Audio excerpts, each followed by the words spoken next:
មួយរយៈហ្នឹងគឺខ្ញុំជួបបញ្ហាស៊ុបខ្យងច្រើនមែនតើនៅពេលដែលភ្ញៀវគាត់កំងស៊ុបខ្យងហើយយើងលើកស៊ុបខ្យងទៅឲ្យគាត់ថាហេតុអីគាត់កំងស៊ុបខ្យងអត់ឃើញខ្យងនៅក្នុងហ្នឹងតែគាត់មើលគាត់មិនមែនមើលប្រហិតខ្យងគឺគាត់រកមើលសម្បកខ្យងអញ្ចឹងខ្ញុំចង់បញ្ជាក់បងប្អូនភ្ញៀវនៅក្នុងហាងវាស្រ័យក្បែរស្ពានអ្នកលឿងខ្ញុំទាំងអស់គ្នាថាសម្រាប់ស៊ុបខ្យងនៅហាងរបស់ខ្ញុំគឺខ្ញុំឥឡូវនេះគឺប្រើជាមួយនឹងសាច់ខ្យងប៊ឺគឺខ្ញុំអត់ប្រើជាមួយនឹងខ្យងស្រែទៀតទេដោយសារសាច់ខ្យងប៊ឺនេះគឺវាមានរសជាតិឆ្ងាញ់ជាងខ្យងស្រែហើយតម្លៃរបស់វាក៏ថ្លៃជាងខ្យងស្រែដែរហើយខ្យងប៊ឺដែលខ្ញុំជ្រើសរើសយកមកធ្វើម្ហូបនៅក្នុងហាងគឺខ្ញុំជ្រើសរើសយកតែខ្យងដែលរស់លេខ1ខ្នាតលេខ1ធំល្អពេញខ្នាតហើយរស់ទៀតអត់យកទេខ្យងងាប់សំបីតែមួយក៏ខ្ញុំរើសចោលដែរមុននឹងខ្ញុំយកមកធ្វើម្ហូបគឺខ្ញុំយកខ្យងប៊ឺនេះមកត្រាំទឹកលាងទឹកទាល់តែស្អាតអស់ដីហើយបើខ្ញុំយកមកចម្អិនហើយខ្ញុំមិនមែនកំងយកមកលក់ក្នុងហាងមួយថ្ងៃតិចតួចណាបងប្អូនមួយថ្ងៃ50គីឡូខ្យងប៊ឺបងប្អូនអាចមើលបានមានកសិដ្ឋានដើម្បីគាត់ផ្គត់ផ្គង់ខ្យងប៊ឺឲ្យខ្ញុំជារៀងរាល់ថ្ងៃអញ្ចឹងគឺខ្ញុំអត់ភ័យបារម្ភខ្លាចខ្វះខ្យងលក់ដូចពីមុនដែលខ្ញុំប្រើតែខ្យងស្រែថ្ងៃខ្លះក៏មានថ្ងៃខ្លះក៏អត់ខ្យងប៊ឺដែលមានតម្លៃជាងខ្យងស្រែខ្ញុំជឿថាអត់ទាន់មានហាងលក់ស៊ុបខ្យងណាដែលហ៊ានប្រើសាច់ខ្យងប៊ឺយកមកធ្វើជាប្រហិតទេប៉ុន្តែមានហាងវាស្រ័យក្បែរស្ពានអ្នកលឿងរបស់ខ្ញុំមួយដែលជ្រើសរើសសាច់ខ្យងប៊ឺនេះមកធ្វើជាប្រហិតស៊ុបខ្យងដោយសារសាច់ខ្យងប៊ឺនេះគឺវាមានរសជាតិឆ្ងាញ់ជាងខ្យងស្រែហើយស្រួយជ្រប់ហើយអត់មានធុំក្លិនដីអត់មានធុំក្លិនគ្រាន់តែអ្វីដែលពិបាកបំផុតនោះគឺសម្បកខ្យងប៊ឺហ្នឹងគឺវាស្រួយងាយបែកជាងសម្បកខ្យងស្រែសម្រាប់ខ្យងស្រែនៅពេលដែលយើងចង់យកមកវាមកធ្វើជាប្រហិតខ្យងគឺយើងឆ្កឹះយកសាច់វាហើយយើងអាចប្រើសម្បករបស់វាហ្នឹងគឺដើម្បីបៀកជាមួយនឹងប្រហិតវិញបានប៉ុន្តែសម្រាប់ខ្យងប៊ឺដែលខ្ញុំជ្រើសរើសយកមកធ្វើជាប្រហិតនៅក្នុងហាងហ្នឹង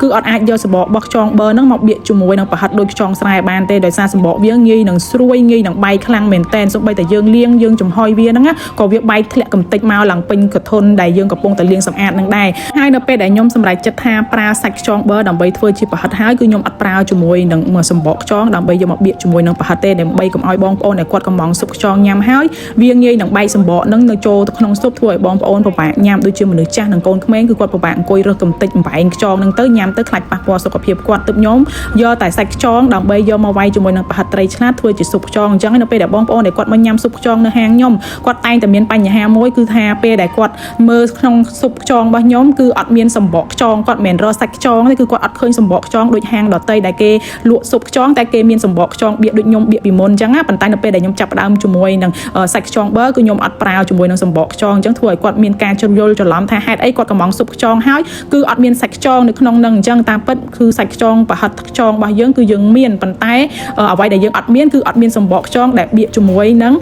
ងប្រហិតអញ្ចឹងហើយដែលធ្វើឲ្យបងប្អូនខ្លះគាត់គិតថាខ្ញុំនឹងលក់ស៊ុបខ្យងប៉ុន្តែអត់មានប្រហិតខ្យងអត់ទេបងប្អូនសម្រាប់ស៊ុបខ្យងរបស់ខ្ញុំនេះគឺខ្ញុំប្រើសិតតាសាច់ល្អគឺសាច់ត្រីឆ្លាតប្រហិតត្រីឆ្លាតវាយជាមួយនឹងសាច់ខ្យងប៊ឺបងប្អូនញ៉ាំទៅគឺមានថាអារម្មណ៍ថារសជាតិវាគឺស្រួយឆ្ងាញ់ជាងសាច់ខ្យងស្រែទៀតហើយអត់ទាន់មានណាគេមានលក់ទេអ្វីចំណុចពិសេសរបស់ស៊ុបខ្យងរបស់ខ្ញុំគឺខ្ញុំប្រើប្រហិតត្រីឆ្លាតជាមួយនឹងសាច់ខ្យងប៊ឺអញ្ចឹងរសជាតិរបស់វាក៏ប្លែកទឹកស៊ុបវាក៏ខុសពីគេដែរអញ្ចឹងបងប្អូនដែលគាត់ជាមួយរបស់ខ្ញុំគឺគាត់មកញ៉ាំម្ដងហើយម្ដងទៀតគឺគាត់ដឹងហ្មងប៉ុន្តែសម្រាប់ម៉ួយថ្មីភ្ញៀវថ្មីគាត់អត់ទាន់ដឹងថាហាងខ្ញុំគឺប្រើជាមួយនឹងសាច់ខ្យងប៊ឺហើយគាត់មើលឃើញសាច់សហ្នឹងគឺគាត់មិនមែនគិតថាជាសាច់ខ្យងប៊ឺគឺគាត់វាយតម្លៃថាខ្ញុំប្រើខ្យងថៃបាទខ្ញុំអត់ប្រើសម្បកខ្យងតែបងប្អូនជឿជាក់បានខ្ញុំអត់មានលក់របៀបថាខ្លែងបន្លំចង់ចំណេញច្រើនលក់យករបស់ដែលអន់នេះគឺខ្ញុំជ្រើសរើសរបស់គឺល្អបំផុតហើយថ្លៃបំផុតឲ្យតែម្ហូបរបស់ខ្ញុំឆ្ងាញ់បងប្អូនញ៉ាំហើយគឺចង់មកញ៉ាំទៀតគឺខ្ញុំប្រើជាមួយនឹងសាច់ខ្យងប៊ឺដែលថ្លៃជាងគេហើយក៏អត់ទាន់មានពីណាគេមានលក់សាច់ខ្យងប៊ឺវាយជាមួយនឹងប្រហិតថៃឆ្លាតដូចហាងរបស់ខ្ញុំដែរអញ្ចឹងបងប្អូនអាចញ៉ាំបានដោយទំនុកចិត្ត